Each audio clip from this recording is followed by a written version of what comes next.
মোহাম্মদ আব্বাসের fuller লেন্থের delivery, দারুণ এক কাভার ড্রাইভে শান্তর শতক পূরণ। মুহূর্তেই উদযাপনে লাফিয়ে উঠলেন। গ্যালারিতে ব্যাটটা দেখিয়ে জানান দিলেন তিনি শান্ত, তবে ব্যাট হাতে তাকে ডাকতে হবে অশান্ত। মাহমুদুল হাসান জয় এবং সাদমান ইসলামের আর্লি উইকেটের পর চাপের মুখে ক্রিজে এসেছিলেন অধিনায়ক নাজমুল হোসেন শান্ত। তবে অধিনায়ক যে অপূর্ব দুর্বার, তার কাছে চাপ বলতেই কিছুই হয় না। গ্যালারিতে যখন শান্ত শান্ত স্লোগান হচ্ছে, তখনই হাঁকিয়েছিলেন নিজের 50। উদযাপনটা ছিল সাদামাটা, যেন বোঝাতে চাইলেন দায়িত্ব এখানেই শেষ নয়, শান্ত এসেছেন দলকে সামনে থেকে নেতৃত্ব দিতে। যেমন কথা ঠিক তেমনই কাজ। মমিনুলকে সঙ্গী করে শান্তর অনবদ্য সেঞ্চুরি, ক্যারিয়ারে নবম শতক হাঁকিয়ে শান্তর বাঁধ ভাঙা উল্লাস।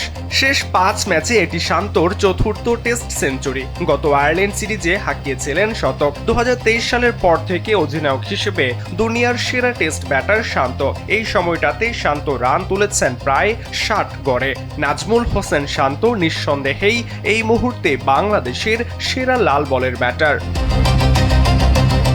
তবে শতক হাঁকিয়ে আব্বাসের লেগ বিফোরের ফাঁদে পা দিলেন শান্ত। 130 বলে 101 রান করেই ডাগ আউটের পথ দেখতে হলো অধিনায়ককে। সরাজয়ন কালবেলা।